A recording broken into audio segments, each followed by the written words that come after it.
What's up, guys? Welcome back. Today we have got a push day. We are 22 weeks out and 3 days from potential show number one. So we are turning up the heat. The diet so far is going well. Physique is changing very, very nicely. And we are definitely getting into the thick of it. Last week has been a little bit more of a rough week because if you are local in the area, you probably have experienced the plague that is going around South Yorkshire. Everyone seems to have gotten ill last week with some form of bronchitis. So it's not been the best, but I actually pushed through when I probably should not have done. And I trained through it, which is not something I would advise any of you guys to do, as it's definitely not sensible. But I did take an extra rest day yesterday, and I do feel a lot better today. So we are going to get stuck into the session. Today, we have got push A on the cards. It is going to start with a lateral raise into a pec deck, incline press, then it's a flat press, and a standing tricep press. Then we'll move on to an overhead tricep extension and finish off on some more lateral work.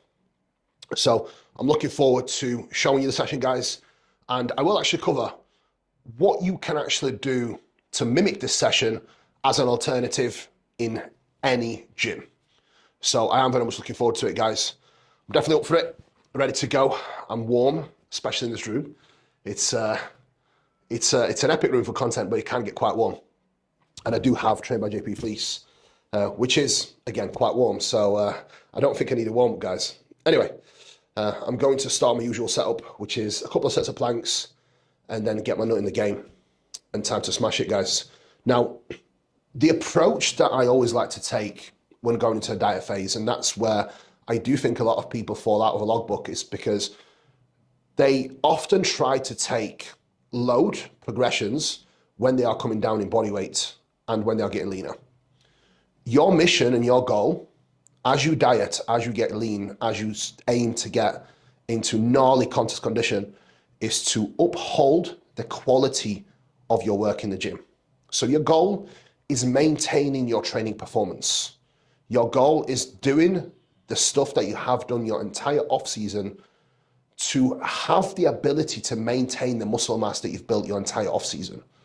If you start chasing load and start to want to progress your logbook when you are coming down in body weight, you will likely start to do less range of motion, worse quality reps in favor of just chasing numbers. So guys, the best piece of advice I can give you going into a prep: chase quality, not quantity. Your goal and mindset needs to change. The goal needs to shift away from progressing your logbook to maintaining your numbers and quality.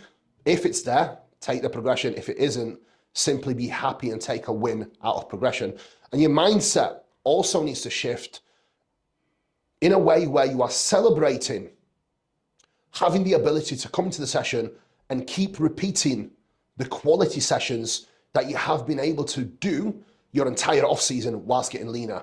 And in that way, you can still continue to take wins and celebrate these wins mentally to keep you moving forward. So guys, let's get stuck into the session. Don't forget to subscribe, like the video, and comment below. Definitely helps the channel. We've been growing. We'll continue to grow if you guys help me out. So let's get after it. Let's go.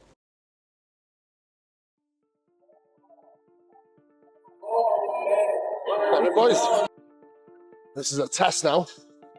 Right, how do I know if I'm ready to train and if my shoulders are feeling good? Super simple. Set of dumbbell laterals to test it out.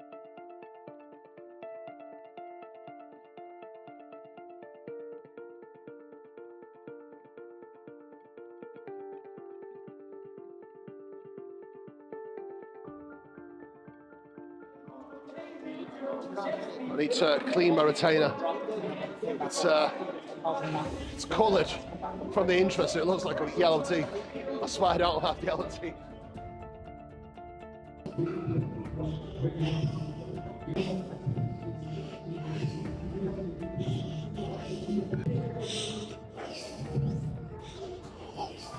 Right, guys. Exercise number one. line cuff lateral. And we will actually do it on a bench. Main reason for doing a bench today is 1, variety. 2, I do find that lying on the floor is much better for a wide raise because you reach forward and reach out and back, right?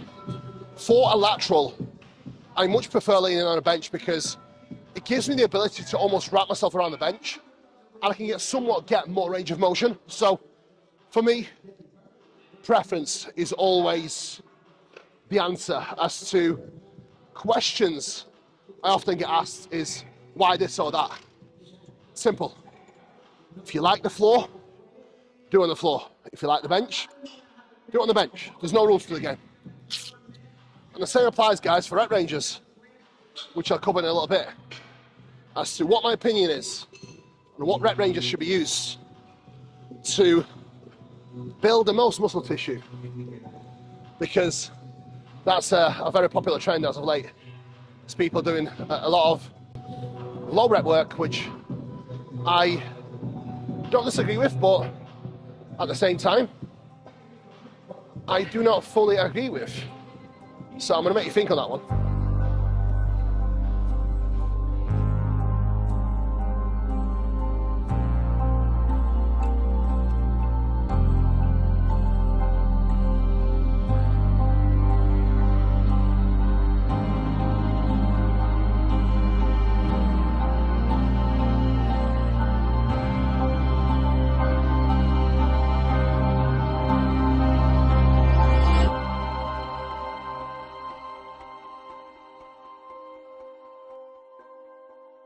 The purpose of warm-up sets is not just getting physically ready for your set, it's also mental preparation and rehearsal for your working sets.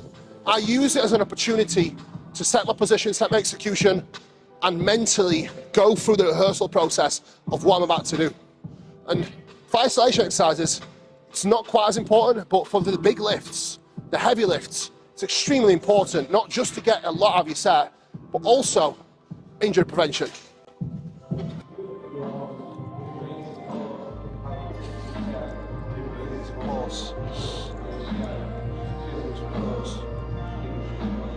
Raise it, pause. Okay.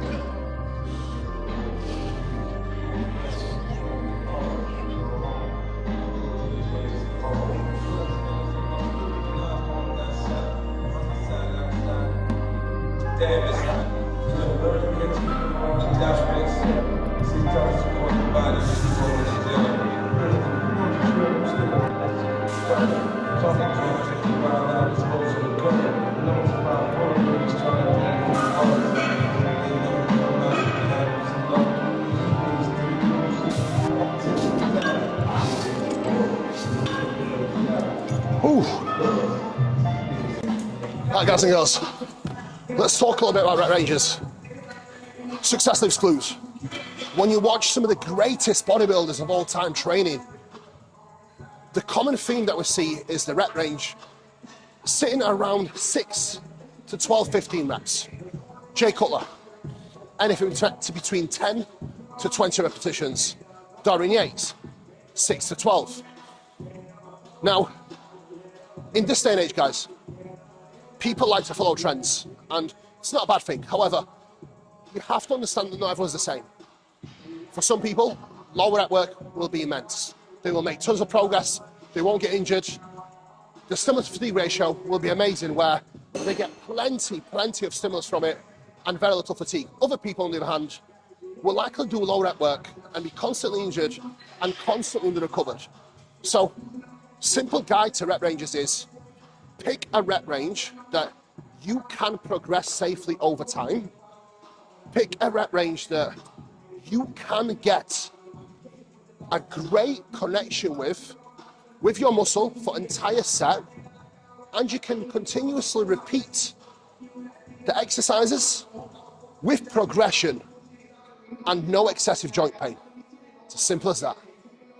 If you can come in the gym, repeat a rep range that you like with no injuries, no joint pain, and only a great pump and great connection, you're good to go. It's as simple as that, guys.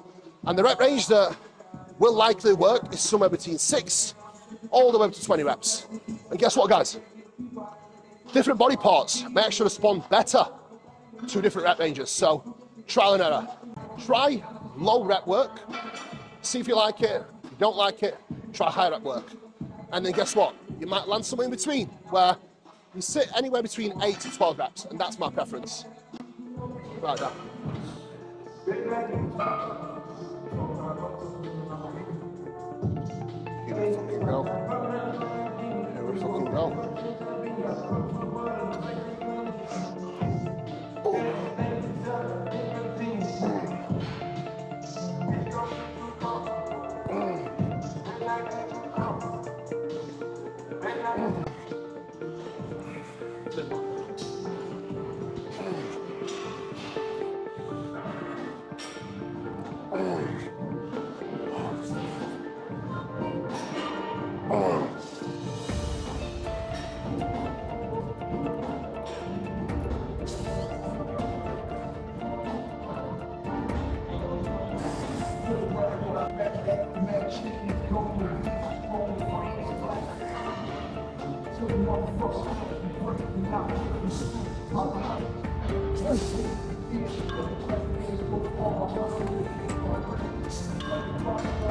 Okay, beautiful. Let's go. Right, guys, if you have no access to cables for whatever reason, and I mean most gyms should have cables, if you do not have access to a narrow cable stack, you can actually do this in a wide cable stack if you get some daisy chains, which will then extend the length of the cable for you, giving you the ability to mimic this exercise on a longer, wider cable stack.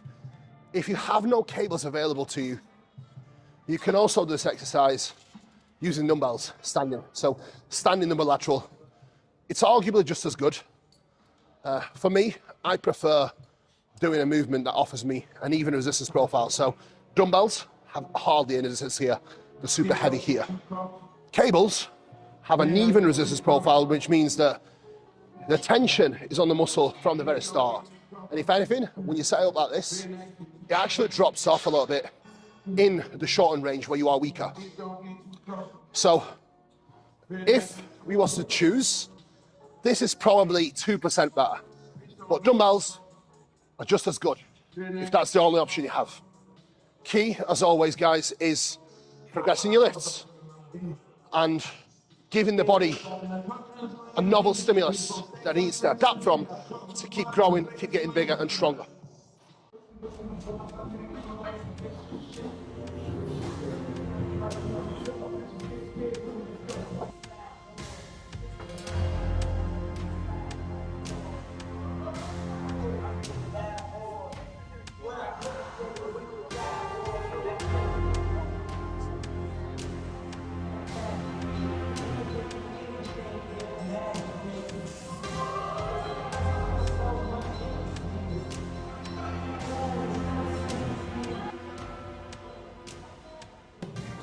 We actually matched the reps from last session, but I would probably argue a little bit better reps, a little bit more range of motion, a tiny bit more control. So it's a form progression.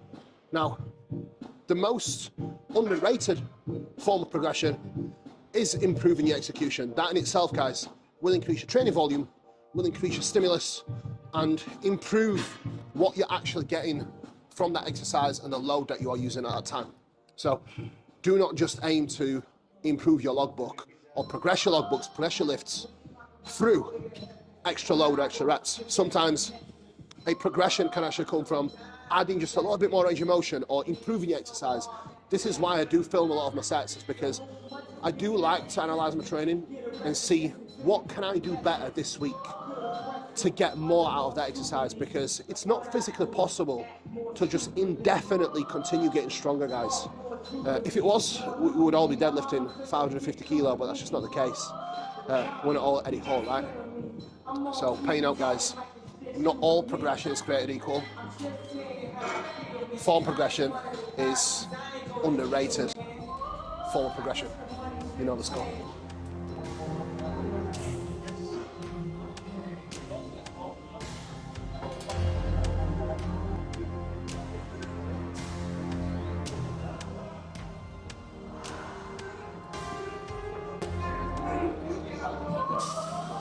Yeah, perfect. Now, pec deck. The main reason why I prefer to put the handle around my forearm is this machine moves in a fixed plane of motion, which means if I was to hold a handle here, it means my arm has to stay in this fixed plane of motion, coming across and up.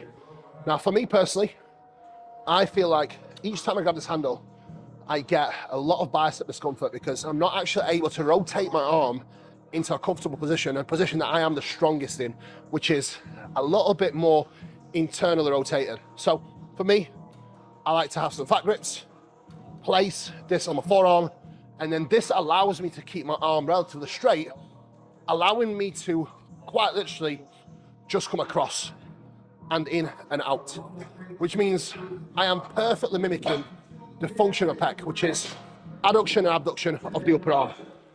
So for me, this is much more effective way of utilizing a pec deck. Now, if you have got a pec deck with a comfier handle, you don't need to do this. If you have got a pec deck that causes you some bicep issues when you do go heavier, that's an option to do, right? Alternatively, you can actually loop the handles on this or use a cable. I think for cable flies, for chest work, are undefeated. Great resistance profile, and the adjustability just makes it far more superior when it comes to comparing a cable fly with a pec deck. The reason why I like to do a pec deck is variety, right? I have got a cable fly in my other session, so I like to have a mixture of both within my programming because I have access to it. If you do not have access to a pec deck, you can equally use a dumbbell. A dumbbell fly is just as good, and it is an exercise that I do like and do incorporate from time to time.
Beautiful.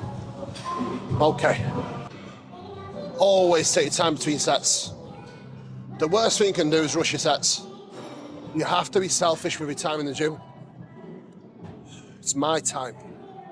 Especially when you are busy doing whatever job you do, whatever hobby you have, whatever passion you have, make time for it. This is my passion. I'm just very blessed to be able to live my passion and have a career doing what I love. But when I train, this is my time, nobody else's. So I focus just on me and my craft, my work, and the task at hand. Now, if you devote your full attention to your tasks, to your time in the gym with no distractions like phone or social media, I promise you guys, it feels so much better. And I feel like you get more out of it. So there's a rule for me. No phone allowed on the gym floor. Filming's an exception, but that's only used for camera. We're not actually going it.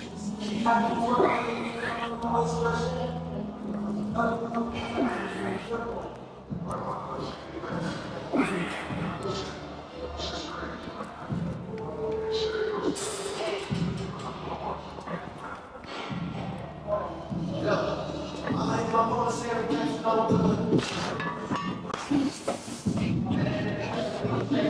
So, as I move through the session now, like, because this is my first heavy compound movement, I'll probably do 3 warm-up sets here.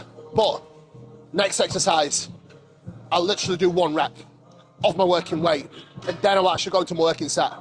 And the whole purpose and the whole point of doing that 1 rep without working weight is just to get a feel of the weight and prime myself neurologically. So without getting too nerdy, you need to prime your central nervous system to handle that load. This is why nobody can ever go into just another exercise and do the working weight, working set without actually touching it. You need to prime yourself and almost like set your position, get the feel of it, and then it's almost autonomous as you go into it. Just get much more from it that way. Okay. I'm good. I'm good.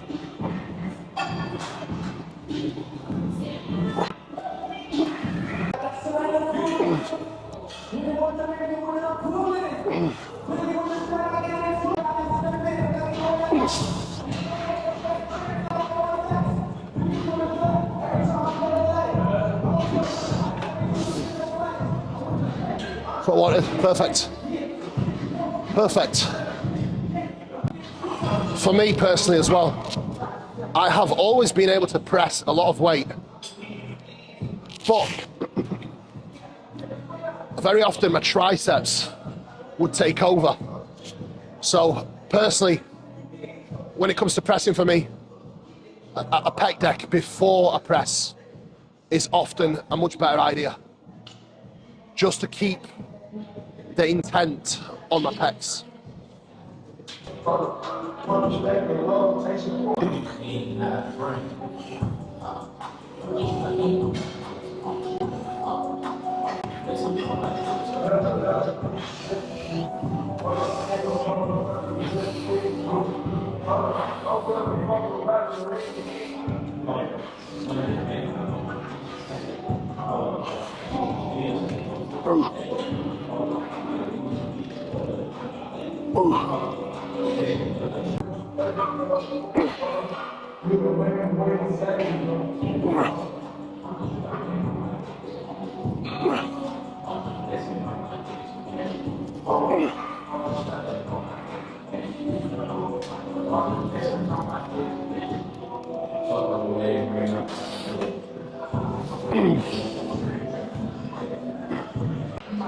Good set. Right guys, next exercise we've got an incline chest press. Now I have added a second loading peg onto the incline Atlantis press through Nitron. That is what we do. We can refurbish your equipment and improve it. Now, if you have no access to an incline machine chest press, you can do incline cable press or an incline dumbbell press. So if your gym is very limited equipment, you can always use a dumbbell or even a barbell. Just as effective. It will require a little bit more stability, as a machine provides you with external stability. When it comes to dumbbell pressing, all you have is your own internal stability, which means you will need to stabilize dumbbells, and it can be a little bit more challenging, especially as the dumbbells get heavier. But it does not make them an inferior exercise. It just can be a limiting factor as you do get heavier with your loading. But it's still a great movement. Better than nothing, right? Right, next, we've got a low incline prime press. Now, common thing you'll notice with the machines that we are picking today for chest pressing, they both converge. And what I mean by that is they both come from out and in, which does mimic the function of your pec. Any chest press that does not converge, which means does this, is not really the most ideal movement for your chest development. It would be more my preference to run a tricep compound exercise on a machine that does not converge, which will be the movement after this exercise, so stay tuned. I'm actually doing 330 pounds here. My working weight is 310, so I'm doing a heavier set to prepare myself for a working set. Now, the reason for that is, guys, if I can do 1 rep with a slightly heavier load on this exercise, when actually going to working weight, it does feel much lighter. So I'm tricking my mind into thinking that the working weight is much easier than it actually is.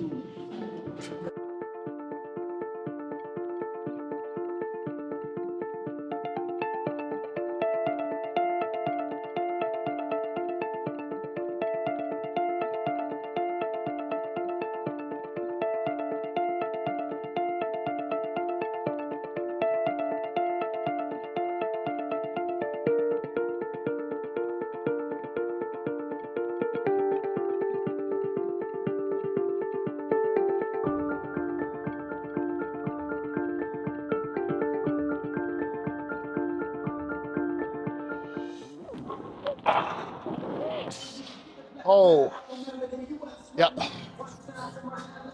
There we go. The pump has been achieved. Ooh, ooh. Right. Now,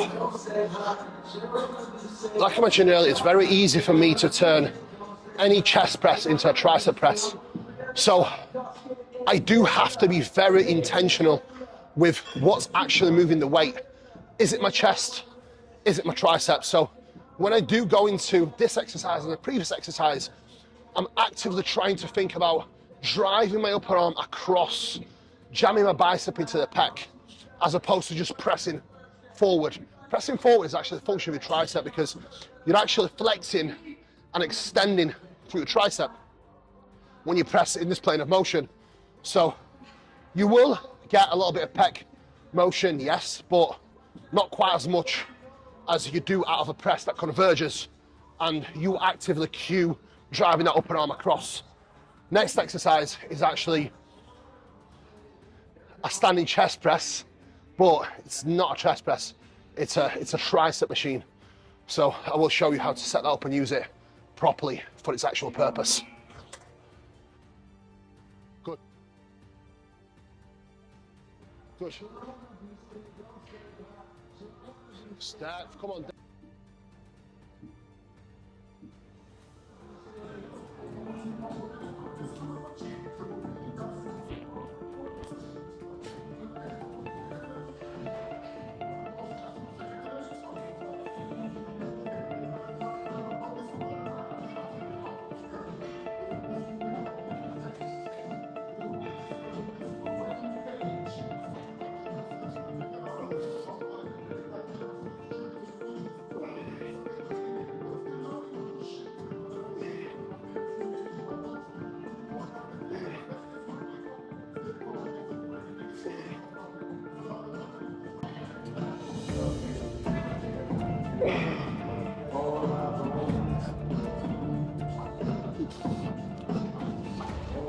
Perfect.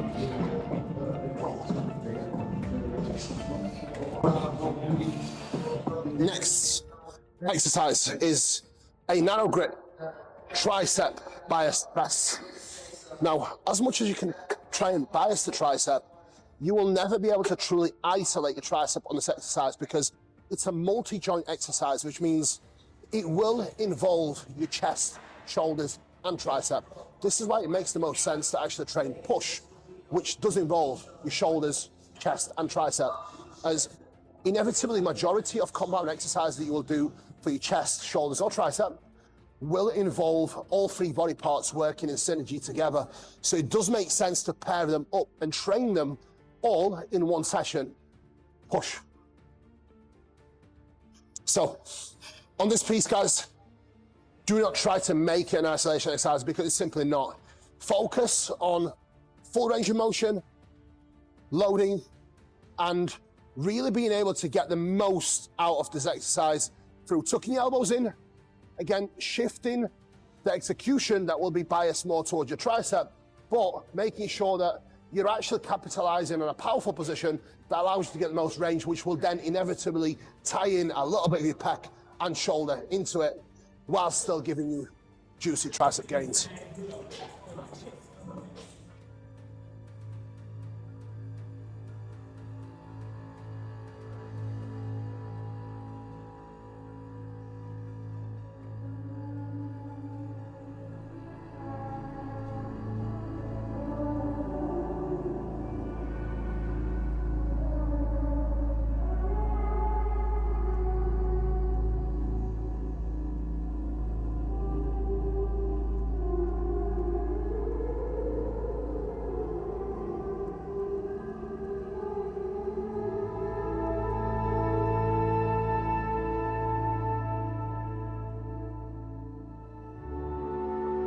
that I actually love for this and all the pressing, as I get into this exercise and all of my press work, I'm actively trying to row down and in. So chest is lifted, ribcage open, and as I'm coming down, my shoulders are coming to slight depression.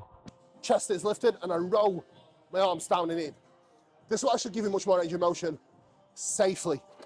So I do not like to cue retraction in most presses because part of retraction is shoulder elevation, and we don't actually want this. What we do want instead is this. This is the posture that I would like to see for all of the press work. It's the safest and it's the strongest posture you can take that allows you to have the most range of motion. The greatest tricep exercise of all time. It's an incline cable skull crusher. Again, the reason we're using cables, more of an even resistance profile as opposed to using a free weight. For me, if you can handle it and you don't get much elbow pain from this, it's by far the most effective tricep exercise of all time. Super simple, upper arm stays in a fixed position, 5 pounds up and matched reps with arguably better execution. So this next set now, because I only have 2 working sets of isolation work from a tricep across this entire session, I actually do a my rep set. So I did 14 reps with 155 pounds. I will take the same weight again. I will probably get 10 to 11 reps. I will rest for a little while, go back in, do another 3 reps and try to aim to match the same reps as I got my first working set. So it's a sum of my rep sets. It's just a rest pause set basically, trying to get the same repetitions I got in the first set with the same loading on the backup set. So it's just a way to actually get in more volume without adding more sets within your workout. It's definitely an effective method for training your arms or shoulders with isolation exercises that are not quite as demanding.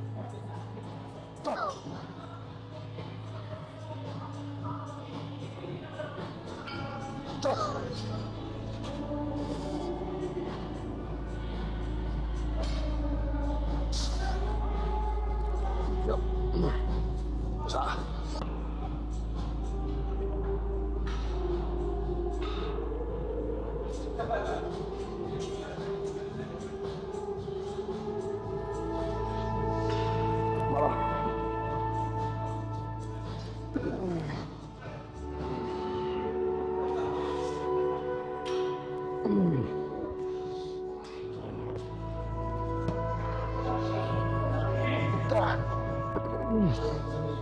Yep. One more.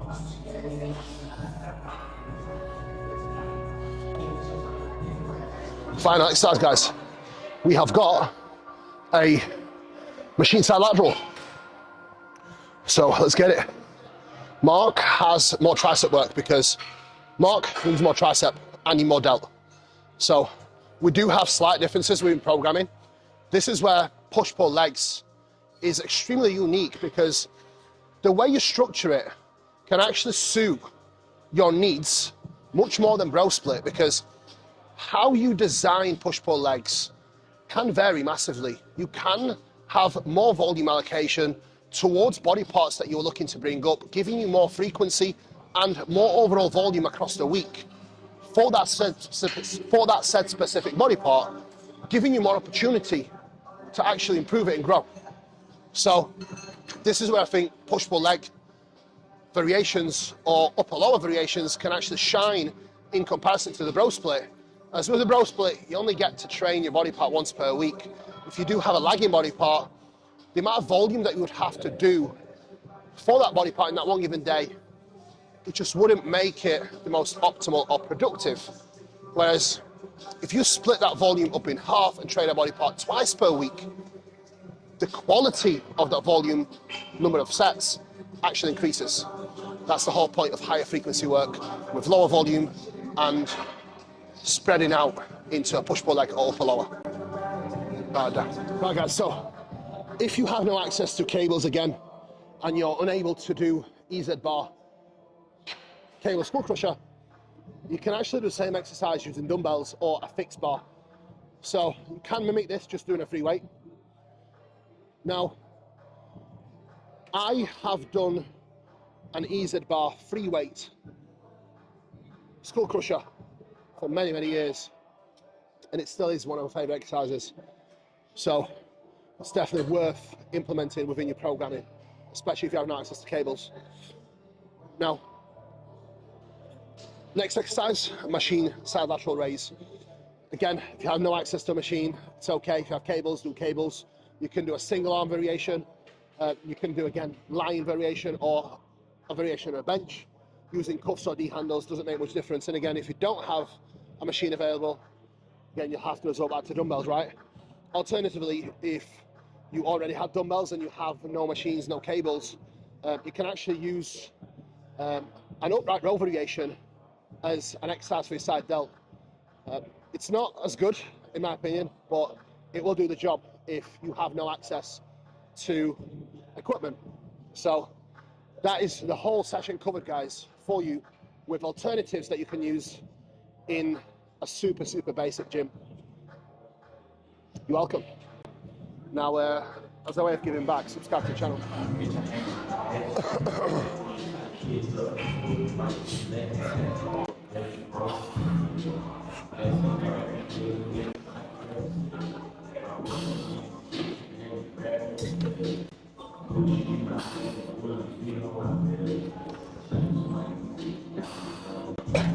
The reason why I always hold these whenever I'm using cuffs or doing a lateral raise that is without a grip is I can get much more stability out of it. If I clench something, I have more power going through my entire arm, which gives me a lot more bang for my buck.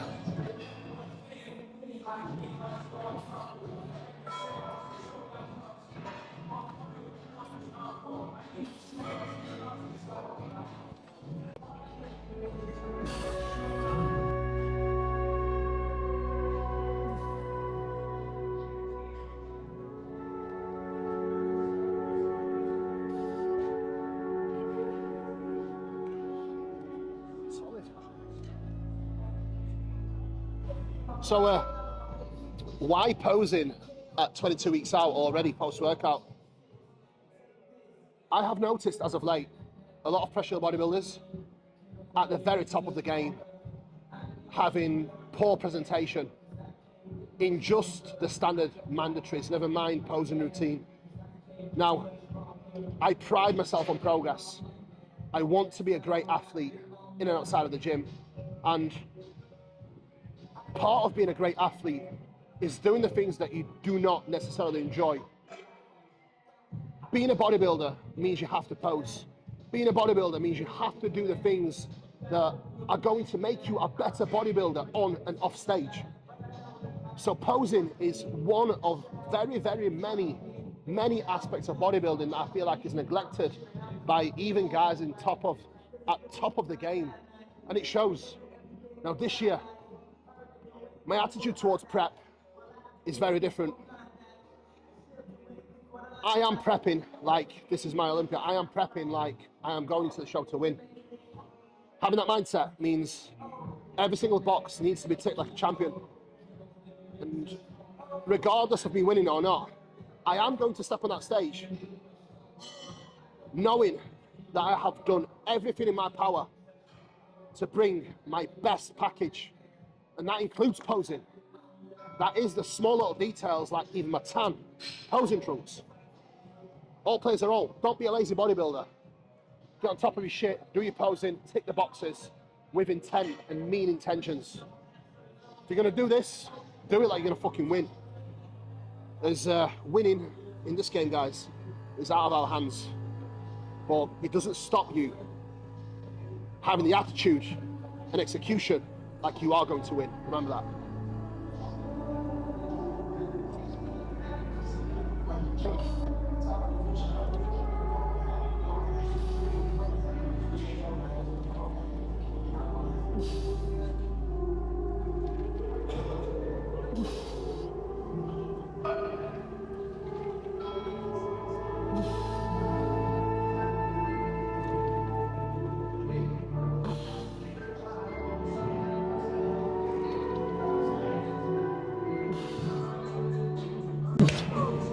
Right, great session ticked off, guys. Solid progress. Some lifts maintained, some lifts progressed, and some lifts progressed through means of execution, which is a massive success. Now, I am going to go and do a little bit of posing now. Then I will go on sunbed for 3 minutes. The main reason for that is my D levels, vitamin D3 levels, are still not quite in the range that I want based on my last blood work. And I am taking a high dose of vitamin D3 daily at 20,000 IUs. And one way to increase the uptake of your vitamin D3 is by going on sunbed. So if you live in UK, guys, and you experience no sunshine, you are likely deficient in vitamin D3. If you are using any PEDs, you are likely deficient in vitamin D3. Combining that with hard training, your needs for your needs for vitamin D3 will always increase. Now, there's numerous studies backing the effectiveness and the benefits of vitamin D3, even at higher doses, with battling certain illnesses.